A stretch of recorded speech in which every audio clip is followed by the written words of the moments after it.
Hey, I'm Guy. I'm John. It's our YouTube channel. Subscribe to it. Give this video a like. Yep, smash it down below as well. Subscribe to our podcast. And check out geology.com/ham. 40% Ge- off. Geology.com/ham. Face cream, face wash, you name it. Geology.com/ham. All right, Jimmy Garoppolo's position. I do think you made a comment while we were at Niner OTA looking at the quarterbacks, the four of them now. And it did. I think you do. Every time I see Garoppolo in person, I'd kind of forgotten about it. I hadn't seen him in person in a while. But especially when he's next to Trey Lance, blue chipper. Josh Rosen don't forget, Josh Rosen's a blue chipper and looks like it. Nate Sudfeld, 6'6".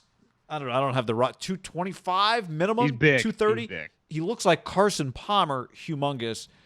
You do when you see Jimmy, at least I do, and especially next to those bigger quarterbacks, you just have an appreciation for the career that he's put together to this point, because he does not look like those other guys, right? He is closer to Brady in terms of, I probably shouldn't even say that, but just in terms of like he's just, I shouldn't say that, but you know what I'm saying? Like he is just not, the odds are stacked against guys like Jimmy Garoppolo when they go to college, when they come out of college to be NFL quarterbacks.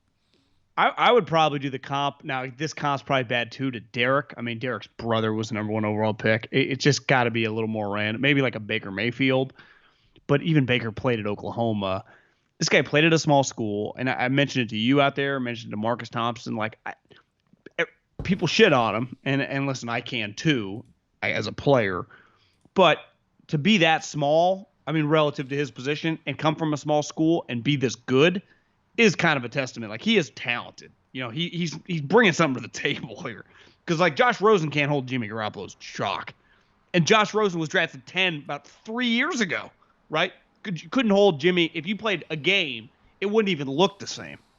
And it might, who knows? You can make all the excuses you want, but I would also imagine this, that most quarterbacks, and I remember listening to Mike and Mike back in the day, Golick would always get so fired up when quarterbacks would like complain after the draft when they drafted another quarterback, because every other position, and recruiting's the same way with this too, but in college, new quarterbacks show up every year.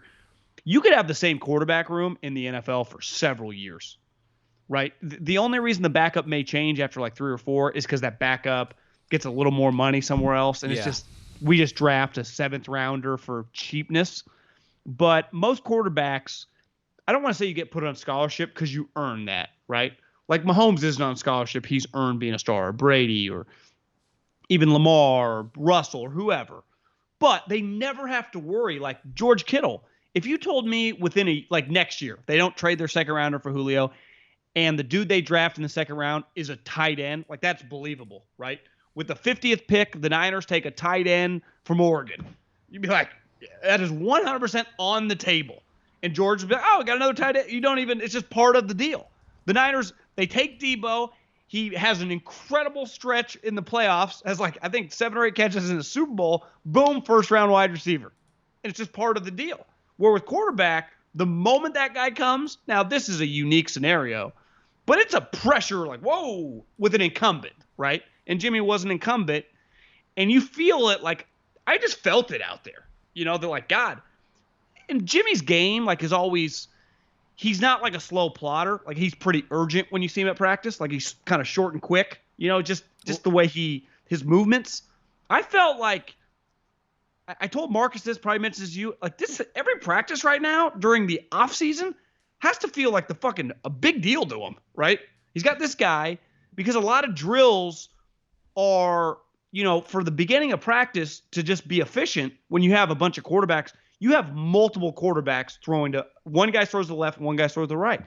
For the last couple years, and Jimmy's been doing this, Jimmy was doing it next to Tom, but he knew like he wasn't Wally Pipp and Tom. Right. The last couple years, it's been CJ and Nick Mullins. Now he looks over in there and goes, not only is this guy the 3rd pick in the draft, they traded the farm for him, and clearly Kyle was drawing up pictures on the way back from Justin Fields' pro day. Like, how is Jimmy not reading that stuff?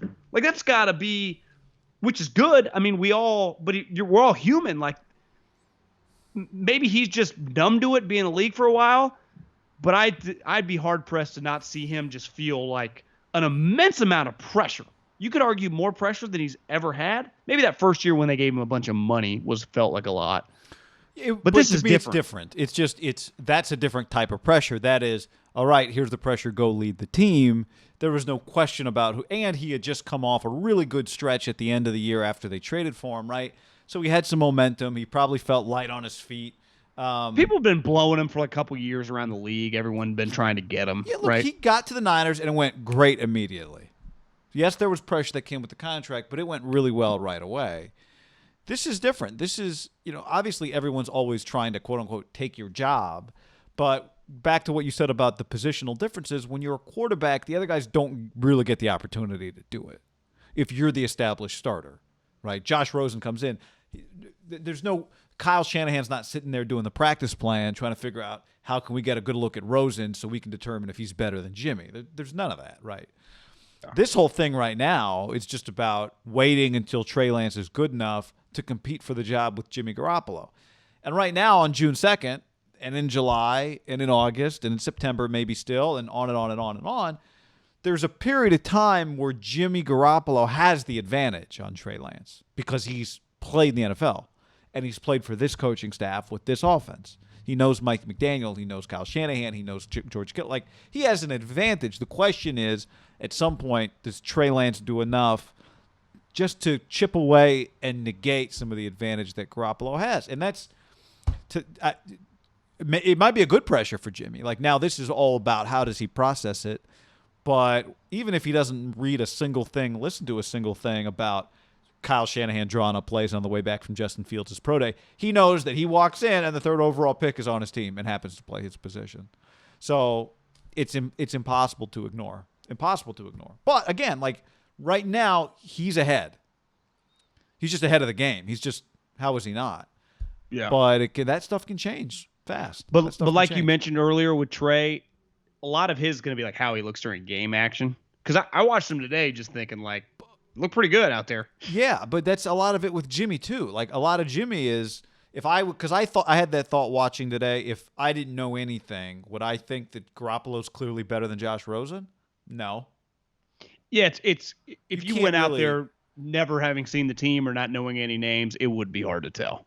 Because that's the thing with practice. Like a backup quarterback can look really good, and with the Niners, it's their third and fourth quarterback who just look the part physically. It'd probably be, if you went to an NBA, if you just went to like a Bobcats practice, they probably have some 9th, 10th, 11th guys that if they just walk through the room, you're like, holy shit, who the hell's that? Because what is this thing in the end? He's got bad hands. He doesn't know how to, he can't run straight really, but God, he looks the part getting off the bus. Well, in the end, it's the games, John. But, and you could argue Jimmy is kind of the opposite because he's not looks that sweet off the bus beside to chicks. Right, he's not physically imposing relative to quarterbacks. Yeah, but one thing I think you noticed it the second he became a Niner. You noticed it if you went back and watched any of him in New England. He does get, just on a basic level, he gets rid of the ball fast. Right. Yeah. He throws the ball quickly. That matters. Well, to me, what put him on the map was release and just it looks like Tom's. Yeah, his it's just short boom. Step and his release. Well, what do you think he worked on probably for several years there is how their offense, which benefits him because I think it could hurt a guy who doesn't have a massive arm, right? And Jimmy's arm is, I'd say, probably league average, slightly above league average. It's not bad by any means, but if you just go around the league, most guys have strong arms now. Starting quarterbacks? Yeah. I don't think I'd call it league average. It's plenty good enough, but it's not above average. Yeah, it's not. You wouldn't call him like, Josh Allen or Mahomes. Well, but yeah, Derek Carr's got a stronger arm. Maybe he's a plus arm anyway. Derek's above average. I don't think Jimmy's below average. Goffy, Cousins. Yeah. Is Goff average? You think average arm? It feels like he's getting worse. His downfield throwing is good. I'd say Cousins is a guy who felt like his arm's strength. gotten a little stronger. Yeah. I think Cousins and Jimmy are pretty similar. Jimmy's probably a little more athletic. Now, Cousins' season last year. Like Cousins throws I'd have to look at the deep ball feels like a bigger part of Cousins' game. He's become more accurate in Minnesota for sure down the field. But I just watching Jimmy in practice didn't feel like he was that inaccurate. But in game situations, Deep ball in the NFL is very hit or miss, right? It's not like a 50% proposition. So if you hit deep balls at 40% clip, not 28 or 30, it feels a lot different. Yeah. Yeah. Arm strength has not been the primary discussion when it comes to Garoppolo. It's not as to me. His negative has really been more reckless, as just the way obviously some of his injuries, with some of his decisions. He is, Which you know, which can be an arm strength conversation. it's going to sound like a good thing, but I think if you don't have like the physical tools, being a gunslinger can get you in trouble. Yeah. Right. There's a reason no one had ever called Alex. If Alex Smith had tried to be a gunslinger, you know who's an example of a guy that can be a gunslinger and who historically has gotten himself in a lot of trouble has been Ryan Fitzpatrick. Because that's how he plays. Like, I don't give a shit. I'm just out here letting it rip. Well, it's like, Ryan, you don't throw a 100-mile-an-hour fastball, so your ball, some of you are going to be part of Trey Lance, that ball that you talked about where he tried to fit it in. I always said this about Kaepernick. When you throw that hard, those guys play defense because they couldn't catch a wide receiver, right? So the DBs, most DBs, not named Deion Sanders, didn't aspire to be like, I'm going to be a shutdown corner. It's usually because their hands are bad. So when you throw really hard, it's easy to intercept Alex Smith's ball, right? It's easier to. Eli always threw a ball. While he had a strong arm, sometimes his ball would float. It's a pickable ball.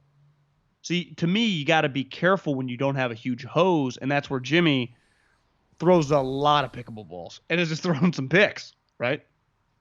I think it was you that said it when they got him, or maybe it was early, that your comp for him was Romo. I think there's something to that. Romo threw a pretty pickable ball, and he was a gunslinger. He was definitely a gunslinger, and injuries were a problem for him too.